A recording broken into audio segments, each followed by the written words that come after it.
Hello, I'm back and we're going to talk about reverse dieting. So for me, reverse dieting is a no, generally. I'm not saying that it's not for anyone because some people can definitely benefit from a reverse diet. But most of my clients don't follow a reverse diet, and I'm not talking about throw away your whole physique and eat whatever you want and gain 30 pounds after your show, because that is not optimal, and it's going to be just as hard, if not harder, on your mental than it's going to be on your body. And it's a lot harder to get your mental state and your mental health back than it is to lose a few pounds that you might have gained in your off season. So anything that you can do to not do that is going to be the best for you. But here's why reverse dieting is not optimal. So I'll give you an example. So a reverse diet is when you come off of a very low calorie diet. Maybe you're finishing a prep for a show, and then you're going to slowly decrease your cardio and increase your calories. So whether that's every week, every 2 weeks, depends how you do it.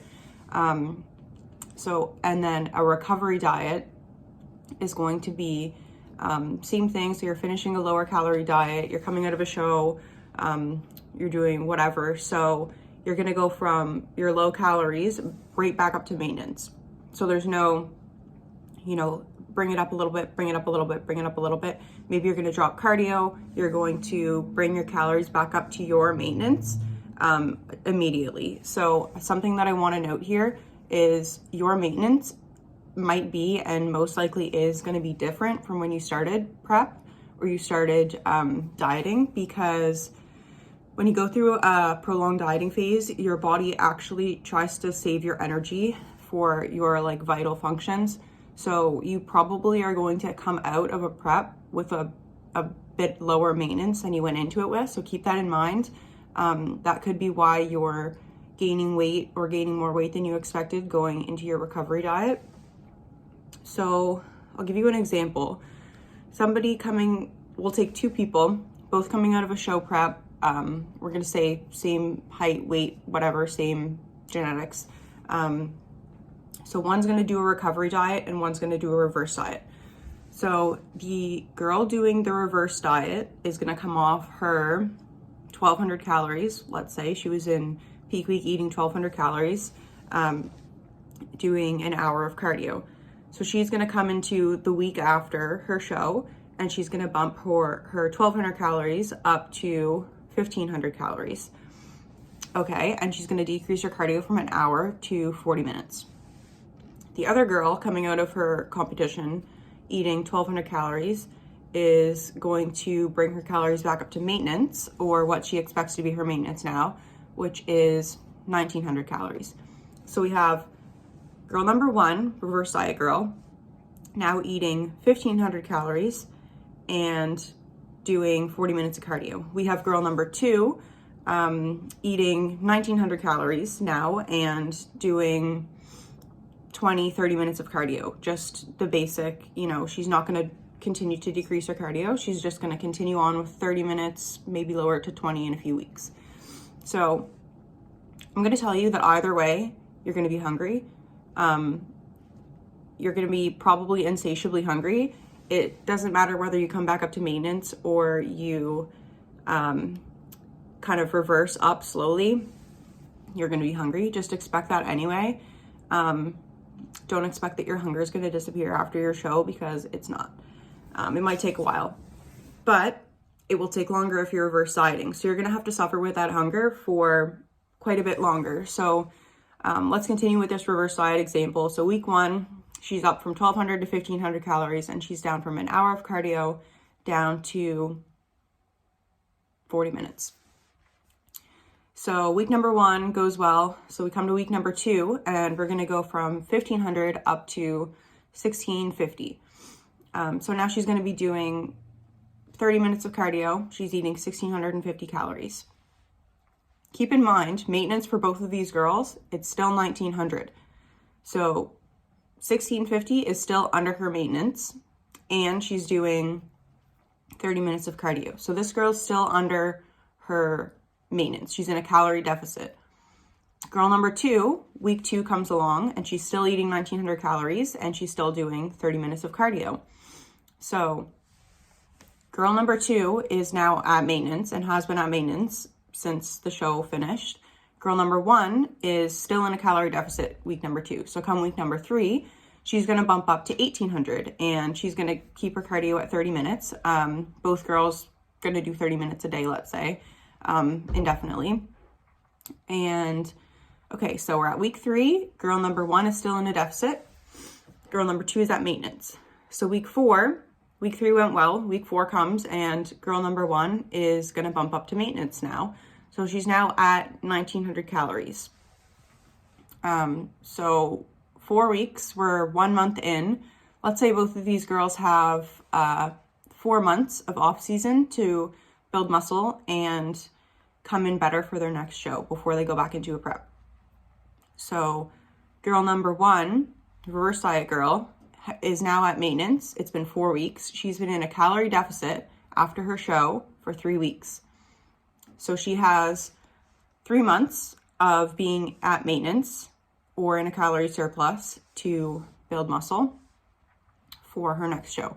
Because no matter what people tell you, you're not going to gain muscle if you're in a large calorie deficit. Maybe if you're in a slight calorie deficit, or if you're at maintenance, you can gain muscle. You cannot gain muscle if you're in a calorie deficit. So she has 3 months now to build muscle. Girl number 2, recovery diet girl, she started out at maintenance, and she had 4 months at maintenance or in a calorie surplus to build muscle. So girl number 1 has now had 3 months, and girl number 2, recovery diet girl, has had 4 months. So come into the next show, and who do you think is going to have an advantage? Who do you think is going to have built more muscle? So again, a recovery diet doesn't work for everyone. If your hormones are severely screwed up, or you were maybe eating only protein or eating 700 calories in the end of your prep, which happens, I'm not saying that it should, but it does, and your hormones are really screwed up, your maintenance is going to be a lot lower. Like, you've done some damage, and not that it can't be reversed, but in that case, that might be a good time to do a reverse diet.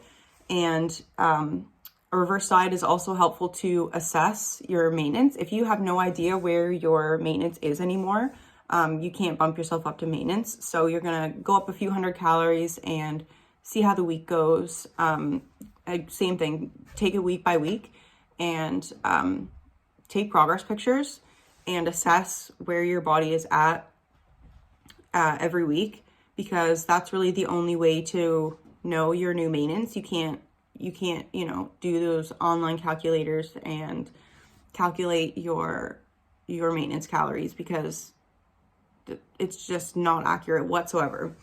So you can definitely get an idea from those, but don't take it with a grain of salt, because it's not going to be accurate for you, especially if you're somebody who works out, competes.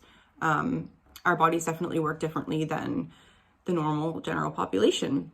So with that being said, most of my clients follow a recovery diet unless there's a specific reason that they need to or should follow a reverse diet. Most of my clients have not been run into the ground during prep because I've been working with them for a long enough time that we've had time to come into a prep at exactly where we want to be. So we're not crash dieting or taking any drastic measures to prep. We're just cruising in and enjoying the process. So when should you reverse diet? The reasons I mentioned is if your hormones are really screwed up and you ran yourself into the ground during prep and you need to figure out where your maintenance is, or if your body is very sensitive post-prep for whatever reason and you're not sure where your maintenance is, it's a good option as well. So I've tried them all. I've been that person who, after my first 2 shows when I was younger and I did not know what I was doing, who has abandoned my diet after prep, said, yay, I'm done dieting, eat whatever I want, I've always trained hard, but didn't train with intention. Gained 30 plus pounds after my show and hated my body. My mental was terrible. I was worried about, I was yo-yo dieting, like mini cuts. It was horrible. You don't want to be that person. It's not fun, and you're not going to make progress doing that. So I've done that. I've done the reverse diet, which again did not go well for me. Like I was so hungry and I wasn't having good workouts for like weeks on end, and I had no energy, and it took me so long to get my energy back. And I was like, well, this is what I have to do because, you're supposed to reverse diet after a show. Come to find out, thankfully, prepping myself, I can try all these things, and I know my body so well now that I was like, let me try this recovery diet thing. So I tried it. I came right back up to maintenance after my show. I slowly decreased my cardio, but I think I was doing about 70 or 80 minutes. So I immediately brought that back down to about 30 or 40 minutes, and I brought my calories up to maintenance. So yes, I was still hungry. It's to be expected. Your hunger cues can take as long as you've prepped to come back. So if you've prepped for 12 weeks, it could take you 12 weeks to get your hunger cues back.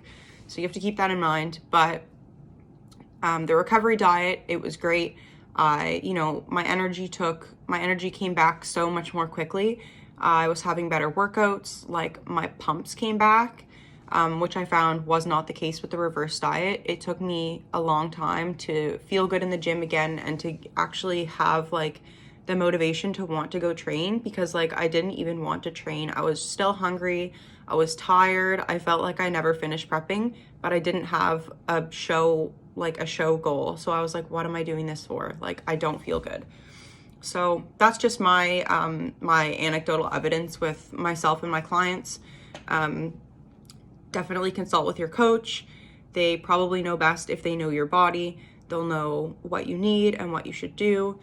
And if you have any questions, or you're just looking for tips, or you want some advice, reach out, DM me, send me an email. My door's always open. So yeah, I hope you guys enjoyed my first podcast style YouTube video, and I have lots more ideas, and there will be more to come.